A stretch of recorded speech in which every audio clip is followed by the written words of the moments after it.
Bonjour, je suis Caroline Grégoire, je travaille à l'ENSEM où nous formons des ingénieurs au féminin dans le monde de la marine marchande et du génie maritime. L'ENSEM est une école sous tutelle du ministère de la Mer. Nous sommes accrédités CTI depuis 2011. Vous allez trouver ces deux parcours d'ingénieurs au féminin, d'une part dans le domaine de la navigation, marine marchande comme je vous le disais, et puis nous avons une grande histoire puisque cette école existe depuis Colbert, et puis plus récemment, pour répondre aux besoins de l'économie bleue, un parcours en génie maritime. Ce génie maritime s'intéresse plus particulièrement à l'éco-gestion du navire d'une part et au déploiement et la maintenance des systèmes offshore d'autre part.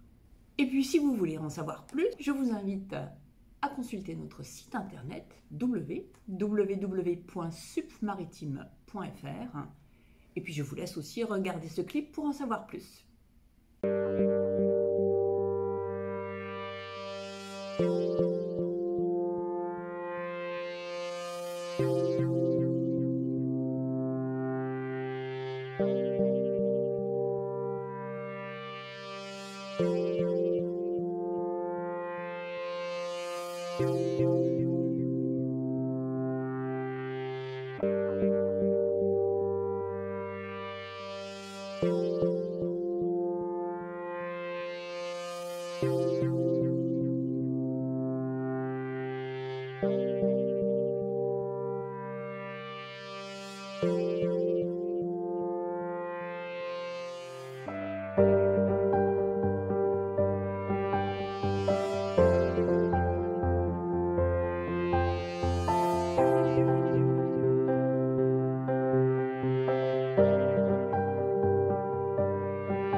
Vous l'avez vu, l'ENSEM forme des marins, héritiers des capitaines de première classe et des commandants au long cours.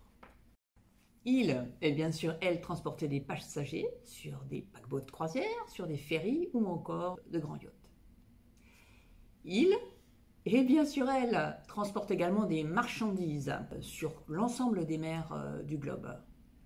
Et puis, nous avons également beaucoup de personnes qui travaillent dans le service, la pose de câbles sous-marins ou encore l'intervention dans des champs d'éoliennes.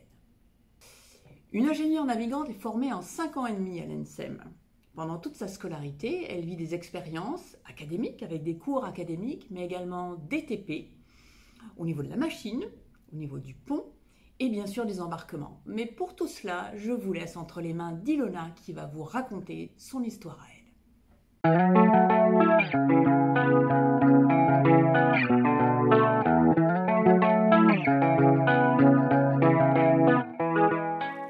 Bonjour, je suis Ilona, élève en 3e année à l'École nationale supérieure du maritime.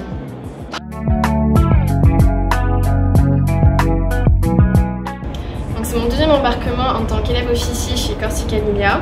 Donc, habitant Marseille, je me suis orientée naturellement vers Corsica Linea car c'est une compagnie française au service de la région Corse et de la région Sud. Ce sont des bateaux qui sont vraiment très techniques et très complets au niveau de la manœuvre, au niveau de la sécurité, au niveau de la partie machine. Et donc vraiment quand on est élève, c'est génial d'apprendre ici. Donc j'affectionne aussi particulièrement une importance majeure à la préservation environnementale et c'est vrai que je m'y retrouve énormément dans cette compagnie qui essaye vraiment de mettre tout en place pour atteindre cet objectif, comme le CENAC qui est la connexion à quai électrique et aussi avec la construction d'un nouveau navire qui sera propulsé au GNL, c'est-à-dire au gaz naturel liquéfié. Je suis élève en 3e année à l'école de la marine marchande. Pour moi, c'est vraiment une chance d'avoir cette école à Marseille. Du coup, le déroulé de l'école. Donc, on rentre par concours dans l'école. Les 3 premières années se font sur le site de Marseille et les 2 dernières au Havre. Donc vraiment, pour moi, le point fort de cette école, c'est le fait que dès la première année, à l'occasion de stages, on embarque et donc du coup c'est vraiment, on découvre la vie de marin, la vie à bord et ça nous permet vraiment d'appréhender ce qu'est la vie d'un marin et les responsabilités que peut avoir le métier d'officier. La richesse aussi de cette formation, c'est aussi sa polyvalence, c'est le fait que ce métier permet de toucher un peu, à de nombreux domaines, que ce soit dans la machine avec tout ce qui est mécanique, électricité, mais aussi au pont avec toute la partie navigation, sécurité et aussi tout l'aspect aussi management qui est essentiel à bord. Et donc du coup je pense que c'est vraiment une richesse pour ce métier et notamment de plus aujourd'hui avec le diplôme d'ingénieur qui nous permet de nous reconvertir facilement à terre. C'est vrai que c'est un milieu qui n'est pas habitué à avoir des femmes, mais il faut quand même constater que ces dernières années, il y en a de plus en plus à bord des navires. Personnellement, sur la courte expérience que j'ai pu avoir, j'ai jamais rencontré de problèmes liés à la discrimination ou bien même des remarques sexistes. Du moment qu'on est à bord, pour moi, on doit être jugé que sur nos compétences. Mais de manière évidente, c'est encore un sujet qui mérite de l'attention au niveau de l'égalité. L'égalité. Eh bien oui, Ilona, c'est un sujet d'actualité encore. Et ce sujet commence à l'école. À l'école, je suis fière cette année parce que nous avons intégré 22% de filles dans la promotion de première année. Et à toutes, je leur souhaite bien sûr bienvenue. La féminisation, c'est une question quotidienne. Et j'y suis particulièrement attentive. Je suis moi-même membre de Vista France, qui est une association qui œuvre pour le féminin dans le maritime. Le travail à bord est confié aux hommes et aux femmes qui ont les mêmes responsabilités. Être à bord, pour un homme ou une femme, c'est avoir le sens des responsabilités, parce qu'on est responsable d'abord d'un équipage et ensuite d'un navire. Voilà, assez parlé, et je crois qu'il est temps maintenant de regarder les séquences où Catherine, pilote, nous explique son métier.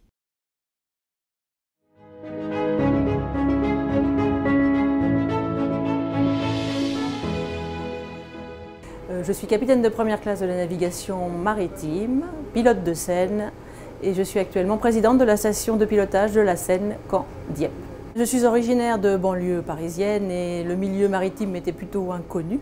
C'est donc avec l'ENSM, l'école de la marine marchande, que j'ai connu ce milieu. Et ensuite, le premier embarquement que j'ai fait après la première année m'a conquise et m'a vraiment confortée dans ce choix de ce merveilleux métier de marin. Je pense qu'en tant que femme, j'apporte à mes collègues une approche et une appréhension différente des situations qui peuvent se présenter. Cette richesse, nous devons le développer dans les milieux maritimes car trop peu de femmes sont présentes dans ce milieu. Une journée comme le 8 juin 2018, les ailes de l'océan, permettra donc aux femmes d'être sensibilisées au métier de la mer. Le milieu maritime a toujours été un milieu traditionnel mais qui a su s'adapter aux circonstances. Aujourd'hui, nous devons être précurseurs dans notre domaine.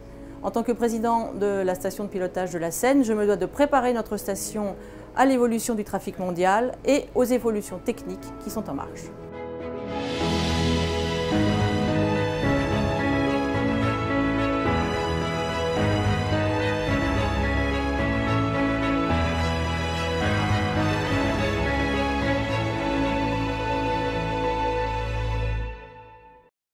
Merci Catherine pour cette belle présentation. On le voit, naviguer aujourd'hui est une question mondiale. Pour faire face et pour s'intégrer pleinement dans ce trafic mondial, eh bien, il faut être à la pointe de l'expertise et de l'innovation dans tous les sujets du maritime. C'est pour une femme un enjeu aussi que nous travaillons à l'école. Effectivement, le maritime est à la pointe de l'innovation. À l'ENSEM, en lien avec nos professeurs, en lien avec les équipes de recherche et d'autres partenaires extérieurs, nous travaillons sur les sujets de pointe de demain. Je pense à la cybersécurité, bien sûr, aux navires autonomes, à la traction vélique ou alors à la production de froid à partir d'ondes acoustiques. À l'ENSEM, nous sommes très sensibles à ces sujets sur l'innovation et nous faisons en sorte que chaque étudiant puisse avoir accès à une expérience recherche à travers son mémoire ou alors à travers la participation à un projet de recherche. Certains étudiants, cette année, ont participé à une expérimentation sur la fatigue à bord grâce à un simulateur de recherche. Je parle ici de la plateforme Marins, sur laquelle nous avons beaucoup investi et nous continuerons d'investir pour réaliser des recherches. Mais je vous laisse regarder le clip maintenant sur la plateforme Passion.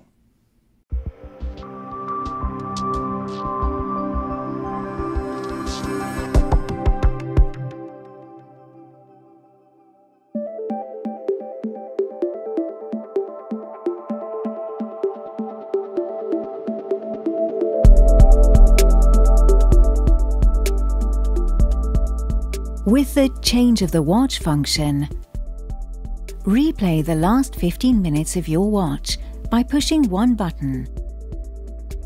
Select the exact moment you wish to show to the relief officer. The change of the watch function is a powerful tool, backing up the other information transmission systems on the bridge, giving the officer taking the watch a quick and error-free understanding of the situation. The other main feature of MDR is the event analysis function, useful for training or investigation purposes.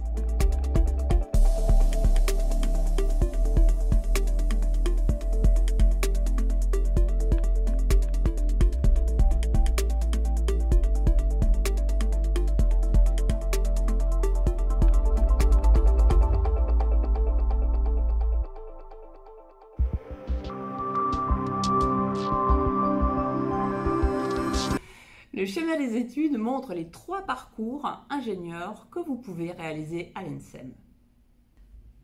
Le schéma des études vous montre la possibilité des 3 parcours. Comme vous le voyez, les 3 premières années se déroulent à Marseille.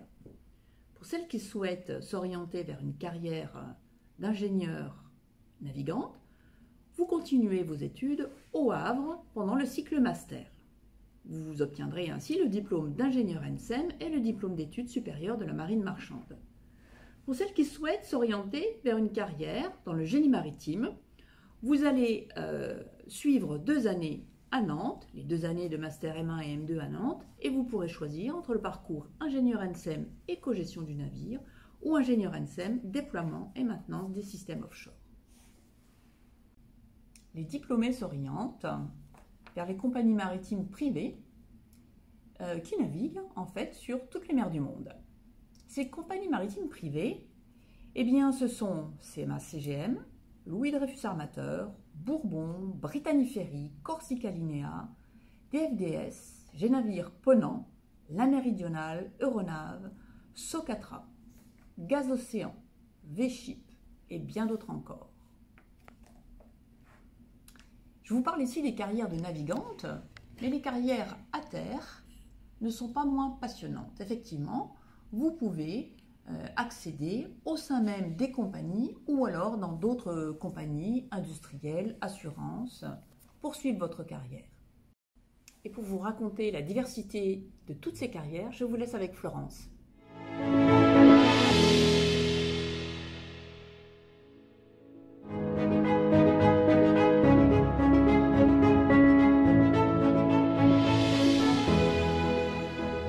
Le choix de la marine marchande a été assez tardif. Cette carrière était à l'époque peu envisagée pour une femme. Les hasards de la vie ont fait que je me suis rendu compte que c'était possible. Et tout ensuite s'est passé très très vite, puisque dans la foulée j'ai passé le concours et je suis entrée à l'école de la marine marchande à Nantes-Saint-Nazaire. Il s'en est donc suivi une carrière chez Brittany Ferries qui a duré environ 13 ans, suivie d'une reconversion à terre, étant donné que j'ai 2 enfants et que la conjugaison entre le métier de marin et les activités familiales sont parfois complexes. Alors actuellement, le principal enjeu est celui des futurs navires qui seront alimentés au GNL. Et d'un point de vue purement portuaire, la problématique est comment procéder à l'avitaillement de ces navires dans les meilleures conditions possibles. La fonction du port est à la fois une fonction de service, de qualité de service. Et dans cette qualité de service, nous devons impérativement accompagner les armateurs dans cette démarche de façon à proposer des solutions adéquates et de trouver les innovations réglementaires qui permettront que ces opérations se fassent dans les meilleures conditions possibles.